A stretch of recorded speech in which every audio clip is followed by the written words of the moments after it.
People versus Madison. For the defense, Melissa Rosenthal. Are you ready to proceed, counsel? We are, Your Honor. You may. Thank you. Prosecuting a case is a lot like building a house. The evidence serves as the foundation for that house. As you heard, evidence can be either direct or circumstantial. Each piece of evidence building that structure. When the evidence is strong, then the house is strong. When the evidence is weak, then the house becomes a house of cards. It is flimsy and subject to an imminent collapse. What we have here is a house of cards, a case that is weak and subject to collapse. The police and the state have built their case with cards. They have used these cards to build their foundation, and these flimsy pieces of evidence are all they have. And with that, their case is going to collapse. The state has the heavy burden in this case. Proof beyond a reasonable doubt. And they must prove beyond a reasonable doubt every element of every charged offense. The state has charged my client, Andrew, with 3 crimes: disorderly conduct, assault and battery, and assault on an officer. So let's talk about the charges and what the state has to prove. In order to find Andrew guilty of disorderly conduct, the state must prove that Andrew either acted with the intent to provoke a breach of the peace, or that his actions resulted in a breach of the peace. The statute lists several ways that one can breach the peace. There's only 2 that are applicable here. The first is that disorderly conduct can be annoying, offensive, interfering, disturbing, or being offensive to others. And the second is disorderly conduct is congregating on a public street and refusing to move when ordered by the police. Andrew did not annoy, disturb, interfere with, nor was he being offensive to others. He was friends with Tanisha. He was friends with her. She knew he was kidding around.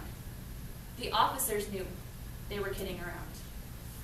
So under the most generous circumstances, Andrew could only have disturbed the peace if he remained on a public street after being asked to leave. This didn't happen. As you heard, when Officers Bates and Major approached Andrew, they asked for his ID. They again asked for his ID. What they did not do was ask him to leave. Disorderly conduct, which the officers immediately said Andrew was committing, requires one to remain on the street after being asked to leave. The state said it themselves. They never asked him to leave. Statute requires that. Officer Bates merely claimed Andrew was committing disorderly conduct when he didn't give the ID. Just because Officer Bates said he was committing disorderly conduct does not mean he was. Simply put, Andrew did not violate the law because he did not refuse to leave, because he was not asked to leave. Disorderly conduct is a very important issue in this case.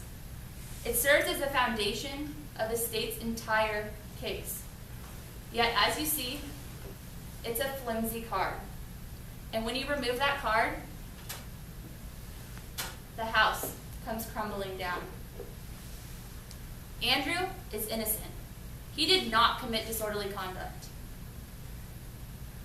As you heard, the state has also charged Andrew with assault and battery on Tanisha. Tanisha walked out of the pageant wearing a turkey costume.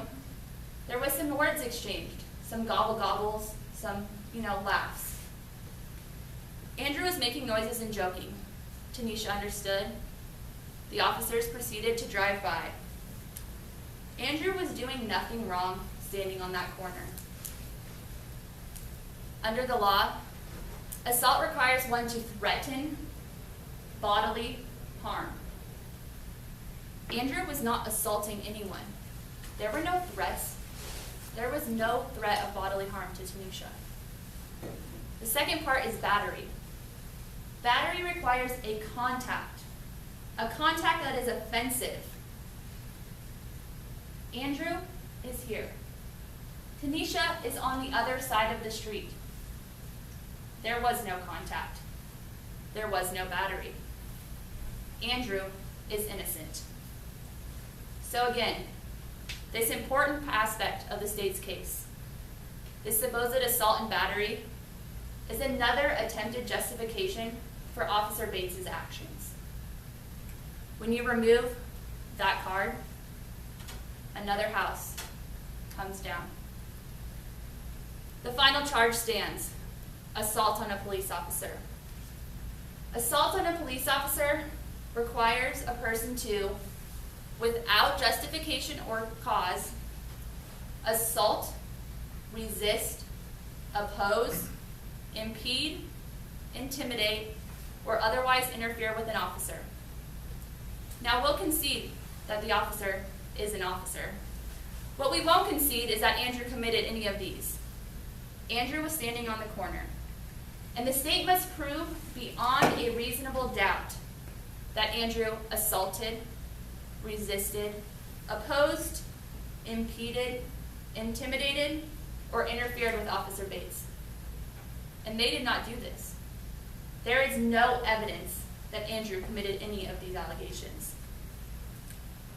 If you disagree, I want to present another thing. And this is that you have to be convinced beyond a reasonable doubt that Andrew's actions were not justified nor excusable. Actions that are justified or excusable present Andrew with an affirmative defense to the assault on the officer. When a defendant raises this affirmative defense, they must prove by a preponderance of the evidence. A preponderance of the evidence that the officer's illegal conduct resulted in Andrew's actions. A preponderance of the evidence is simply a greater than or less than equation. Do the facts lean you one way or the other? Think of it as a scale. In this case, the facts clearly establish that preponderance. Officer Bates initiated the contact.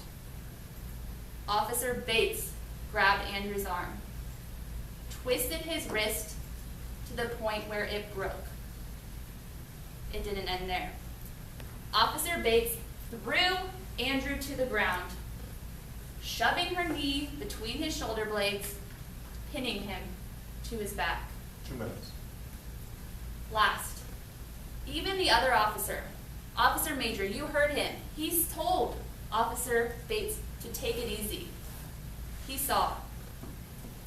Having raised this issue by a preponderance of the evidence, the burden now shifts to the state, and they must prove beyond a reasonable doubt that Andrew's actions were not justifiable or excusable. The state cannot do this. The facts are those that I just presented you. Officer Bates was at fault. Officer Bates used unnecessary and wanton force against my client. She grabbed Andrew, broke his wrist, threw him to the ground, placed a knee behind his back. Andrew is innocent. Andrew simply repelled Officer Bates's actions. Officer Bates has a history of over-aggressive behavior. And when she escalated the encounter, when she used unnecessary and wanton force, Andrew's response became justified and excused. The state has not proven beyond a reasonable doubt that Andrew assaulted, resisted, impeded, imposed, or interfered with Officer Bates. Time's up. Andrew is reaching for his wallet. The final house has fallen. Ladies and gentlemen of the jury, as you head to the deliberation room, I want you to remember one thing. The state's house is weak. It was made of cards. Andrew is innocent. Thank you.